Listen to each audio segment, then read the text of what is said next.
tema do Fala Lu de hoje é respiração. Mas por esse tema ser algo tão interessante, o Fala Lu vai fazer uma série ligada à respiração e como ela influencia em tudo na nossa vida, muito mais do que você imagina. A respiração, além de estar ligada ao metabolismo, ao sono, ao estresse, a condições psicológicas, que é o que eu vou falar no vídeo de hoje, envolve praticamente todas as ciências. Envolve mecânica, envolve química, envolve física, envolve biologia e é completamente encantador o seu estudo. E assim como eu me encantei, eu espero que vocês se encantem também com essa série de vídeos. No vídeo de hoje, eu vou falar sobre as bases da respiração, por que e como nós respiramos. Vou falar da relação entre respiração e o nosso cérebro e por que a respiração é capaz de mudar nosso humor e alterar e muito a nossa qualidade de vida. E no final do vídeo, eu vou ensinar 3 técnicas respiratórias bastante simples que podem te ajudar para uma série de questões na sua vida. Então vamos lá, tudo isso depois da vinheta.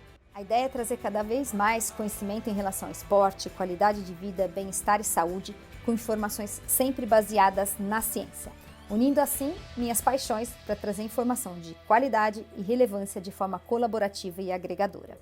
Para quem não me conhece, eu sou Lu Haddad, sou médica livre docente pela USP e trago aqui no canal um conteúdo que une a evidência científica com minha prática de atleta amadora, buscando sempre saúde, qualidade de vida e performance. Para quem ainda não se inscreveu, se inscreva no canal que tem muito conteúdo especial pela frente. Hoje a gente vai falar de respiração, porque nós, assim como todos os animais vertebrados, respiramos. A função básica da respiração é levar oxigênio para as nossas células. A gente precisa do oxigênio para viver, para o metabolismo celular, para todas as funções do nosso corpo. Esse oxigênio, dentro da nossa célula, se liga à glicose e vai realizar uma função que produz energia. Além da energia, é produzido também CO2 e esse CO2 é eliminado pela respiração. Então a respiração tem a função de captar oxigênio e devolver o CO2 para o ambiente. Como é que acontece a respiração? Então nós temos a parte inicial que se dá pelo nariz e pela boca. A função do nariz e da boca são de, primeiro, esquentar o ar, mudar a temperatura do ar, que pode estar muito frio para as nossas vias aéreas. Além disso, a gente tem na mucosa, principalmente nasal, uma função protetora para inibir já a questão de vírus, bactérias que podem ser inalados. Então a gente tem sistema imunológico bastante ativo, por isso que a gente pode ter faringite, laringite nessa região da boca e do nariz. Então é uma função muito importante para o início, a primeira fase da respiração. O ar passando pela via aérea superior entra na nossa traqueia, vai para os brônquios, dos brônquios se divide em vários ramos da árvore brônquica até chegar no alvéolo, que são pequenas saculações, vou colocar a imagem aqui para vocês, que é onde se dá a troca gasosa. Esses alvéolos, quando respiramos, se enchem de ar e ele é revestido por capilares, que são pequenos vasos sanguíneos. E ali nessa membrana, entre o alvéolo e o capilar sanguíneo, é que se dá a troca gasosa, a passagem do oxigênio e a saída do CO2. Mas tem uma coisa já bastante interessante aí nessa questão de química. O ar contém nitrogênio e, na verdade, o gás mais frequente no ar é o nitrogênio. Mas o nitrogênio não é solúvel em água e ele não consegue, então, passar para a nossa corrente sanguínea. Por isso, ele entra e sai do nosso pulmão sem alterar em nada a nossa respiração. Enquanto que o oxigênio é passado, vai para a nossa corrente sanguínea e se liga à hemoglobina para ser transportado para as nossas células. Mas para que isso aconteça, a gente precisa de uma questão mecânica, que está relacionada à musculatura respiratória. Basicamente, nós temos 2 musculaturas principais, o diafragma e a musculatura intercostal. Quando esses músculos se contraem, a nossa caixa torácica se expande. Essa expansão da caixa torácica leva a uma distensão dessas vesículas que eu falei para vocês, que são os alvéolos, que são como pequenas bexigas, e isso gera uma pressão negativa nos alvéolos, por esse impulso da respiração. Essa pressão negativa faz com que o ar que está fora entre para dentro dos nossos pulmões para igualar a pressão de fora com a pressão de dentro. Então, é sempre uma relação de volume e pressão. Falei que a gente ia falar de física. E daí já tem outra questão muito interessante, da influência da pressão atmosférica. Quando a gente está a nível do mar, a gente tem uma pressão atmosférica maior. E nessa troca de pressão e volume, a gente tem a entrada de uma quantidade muito maior de oxigênio do que, por exemplo, quando a gente está em altitude, onde a pressão atmosférica é mais baixa. Mas essa contração muscular só se dá por um estímulo neural. Não existe contração de músculo estriado no nosso corpo sem uma ordem superior do nosso sistema nervoso central. E aí que começa a ficar interessante a questão da respiração. Porque diferente, por exemplo, da digestão, diferente da produção de urina, diferente até do batimento cardíaco, que eu já falei num vídeo aqui do canal que acontece independente da nossa vontade, a respiração pode ser alterada mediante a nossa vontade. Todo mundo já fez o teste, por exemplo, de ficar sem respirar, a apneia, e é um controle voluntário. A gente pode respirar com uma frequência mais alta, a gente pode respirar com uma frequência mais baixa. Quando a gente está ansioso, a nossa frequência respiratória muda. Quando a gente está triste, quando a gente está calmo. Então, existe um controle central que é muito particular. Porque, por exemplo, quando a gente está dormindo, a gente continua respirando, o ciclo respiratório continua existindo. E é essa ciência que foi muito desenvolvida depois dos anos 90. Graças a um pesquisador chamado Jack Feldman, da UCLA, que começou a estudar essa relação de controle de ritmo respiratório pelo nosso cérebro e como isso pode influenciar uma série de questões. Jack Feldman tem uma frase muito famosa que diz que apenas uma respiração é capaz de mudar o nosso estado mental. Olha que poderoso que é isso. Ele descreveu em 1991 a área do nosso cérebro que controla o ritmo respiratório e é chamado de complexo pré-Boltzmann. Esse complexo pré-Boltzmann, é um nome complicado, ele fica no nosso tronco cerebral, que é uma parte aqui atrás do cérebro, entre o córtex, que é a parte que pensa, a parte que tem emoção, a parte que fala, e a nossa medula. Nesse local é gerado o ritmo respiratório. Mas o que aconteceu nos últimos anos é que houve uma série de estudos para entender a influência e a ligação do nosso córtex, do controle que é feito por vontade, por desejo ou ligado às emoções, com essa área que a gente vai chamar de pré-Bolt, que é o apelido aí da área de controle da respiração, e como isso pode trabalhar questões muito particulares durante meditação, durante yoga e das práticas e técnicas respiratórias. Tem uns estudos muito interessantes então em relação a esse controle cortical e a ligação do nosso cérebro com a nossa respiração. Esses estudos foram feitos em sua maioria em ratos, e eles fizeram, por exemplo, um teste, esse estudo foi feito pelo Jack Feldman, de baixar a frequência respiratória no rato.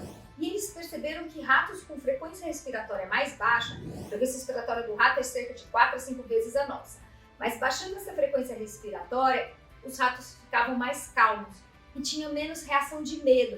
Eles faziam um teste dando choque no rato, e os ratos com frequência respiratória mais baixa eram mais tranquilos. E eles foram fazendo análise de uma série de ligações neuronais até descobrirem qual era a relação entre o controle da respiração e as áreas de controle de medo, de ansiedade. E viram que uma influencia a outra e vice-versa. Se a gente está mais calmo, a gente respira mais lentamente. Porém, se a gente respira mais lentamente, a gente fica mais calmo. Essa relação é bidirecional.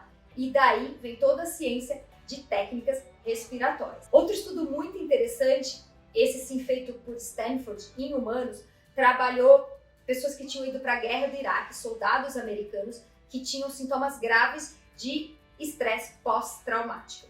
Esses soldados foram tratados com técnicas respiratórias por 2 meses e houve uma resolução completa dos sintomas de estresse pós-traumáticos. Desde então, o sistema de defesa americano preconiza para os soldados do exército americano a realização de técnicas respiratórias e incluiu a meditação como treinamento, parte do treinamento dos soldados americanos. O que mostra que essa ciência é, na verdade, algo muito significativo, porque o sistema de defesa americano jamais colocaria em prática algo que não tivesse uma comprovação de eficácia. Tem outra coisa interessante que a gente precisa entender em relação ao controle neuronal e a respiração. Quem lembra do vídeo de frequência cardíaca onde eu falei de sistema nervoso autonômico? Quem não lembra, pode assistir de novo, tá aqui o nosso link. O sistema nervoso autonômico é dividido em sistema nervoso simpático, que é aquele que produz, libera adrenalina e está relacionado à ação, a foco, a fuga, a medo, a momentos de ação. Nesse momento que ele é estimulado, aumento de frequência cardíaca, aumento de pressão e um estado de alerta. A gente deixa de realizar as coisas relacionadas ao nosso metabolismo para estar focado ao meio exterior. Isso é um sistema de defesa. Na respiração, quando a gente faz a inspiração, a gente ativa o sistema nervoso simpático, aumenta a frequência cardíaca, aumenta a pressão, aumenta o foco. Em compensação, quando a gente faz a expiração, a gente ativa o sistema nervoso parasimpático, que é o sistema que libera acetilcolina e está relacionado a ações interiores, sistema imunológico, metabolismo, digestão, calma, serenidade. Então, a respiração em cada ciclo ou estimula o parasimpático ou o simpático. Lembrando que esse sistema nunca pode ser ativado concomitantemente. É como se fosse uma gangorra, um sobe e um desce. Mas isso pode acontecer em frações de segundo, durante a inspiração e a expiração. Isso é fundamental para que a gente entenda o uso das técnicas respiratórias. Então vamos lá. A gente já sabe que o estado emocional influencia a respiração e a respiração influencia o estado emocional. A gente já sabe que a respiração está completamente relacionada ao sistema nervoso autonômico e a gente pode trabalhar isso a nosso favor. E a gente sabe também que mudanças no padrão respiratório podem gerar mudanças neurológicas, pode gerar neuroplasticidade, tratando uma série de doenças como depressão, ansiedade e crises de pânico. Para encerrar o vídeo de hoje, eu vou trazer algumas técnicas respiratórias bem básicas para quem ainda não está habituado a usar a respiração a nosso favor. Depois de tudo que eu falei hoje, fica claro que a respiração é muito mais do que um ato automático que a gente faz durante toda a nossa vida. A respiração está relacionada com tudo, desde o nosso metabolismo até a nossa função psicológica e neurológica. Mas muita gente ainda não usa a respiração a seu favor. Eu posso dizer que meditação e yoga são técnicas mais avançadas para quem já está mais habituado a respirar. Mas exercícios de respiração mais simples podem ser o primeiro passo para quem quer começar a trabalhar a respiração. Vou falar 3 práticas com diferentes funções que você pode começar a fazer hoje e pode usar a qualquer momento do seu dia. Vamos lá. A primeira é para te trazer foco, para trazer atenção. Por exemplo, quando você precisa estudar, realizar alguma coisa difícil, quando você precisa estar mais concentrado. Então, é a técnica de aumento de inspiração. Nessa técnica, você vai fazer uma inspiração mais longa, vai segurar o ar e depois soltar mais rápido. Eu vou colocar a imagem aqui para você entender. Lembrando que existe uma série de aplicativos que eu vou deixar aqui nas nossas notas, que ajudam e possibilitam a realização dessas técnicas, mas que na verdade dá para fazer sem aplicativo nenhum, porque é muito simples. Basta calcular em segundos. Eu vou falar o exemplo 5, 5, 3, 3, então são 5 segundos de inspiração, segura por 5 segundos e depois solta mais rápido. Essa é a técnica para aumentar o foco, a técnica da inspiração. A segunda técnica é a da expiração, que é para trazer uma calma imediata, ativa o parasimpático, dá um relaxamento. Essa técnica é muito boa quando você está nervoso, precisa fazer uma apresentação, quando você precisa relaxar porque alguém te irritou, ou por exemplo para dormir, ajuda a entrar no estado de sono mais rápido. Quanto mais prolongada a expiração, mais efeito parasimpático. Então nessa técnica você faz uma inspiração profunda mais rápida, segura pouco e solta bem lentamente.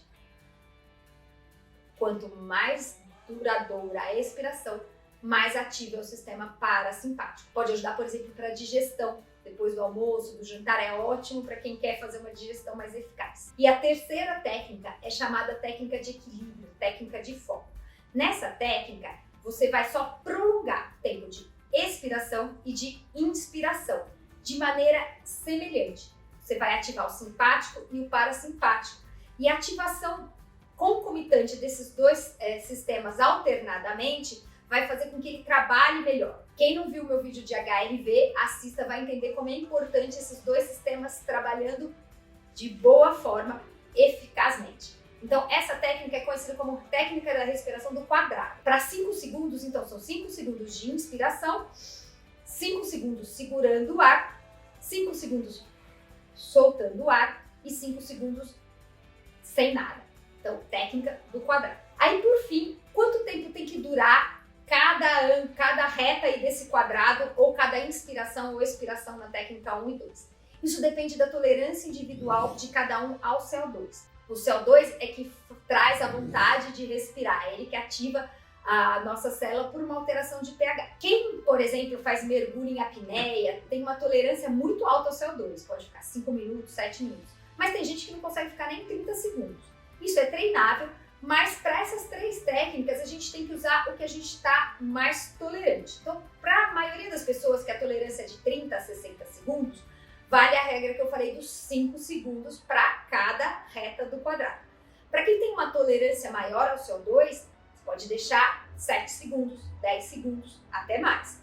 E para quem tem uma tolerância menor, pode fazer por menos tempo. Mas a ideia é sempre mudar o padrão de respiração normal que você tem no seu dia a dia, para trazer os benefícios dessa ativação do sistema nervoso central e de mudanças de ritmo respiratório. Quero que todo mundo teste, quem ainda não faz prática de respiração, me conte o que achou. A ideia aqui do canal é que a gente traga esses protocolos, mas que vocês utilizem, que vocês me contem como foi, o que vocês estão achando. Esse é só um exercício inicial, pode ser feito a qualquer momento, muito fácil dirigindo, trabalhando antes de dormir, para que nos próximos vídeos a gente fale de coisas um pouco mais complexas, de protocolos diferentes. Vamos falar de apneia, vamos falar de meditação e falar o que a ciência tem para dizer sobre todas essas técnicas. Espero que a respiração mude a vida de vocês, assim como tem mudado a minha. E agradecendo nossos patrocinadores que gentilmente nos deixam aqui cupons de desconto que vocês podem utilizar nos diversos sites: Trilo, Jungle, Kikos Fit, Vero Coco e Probiótica.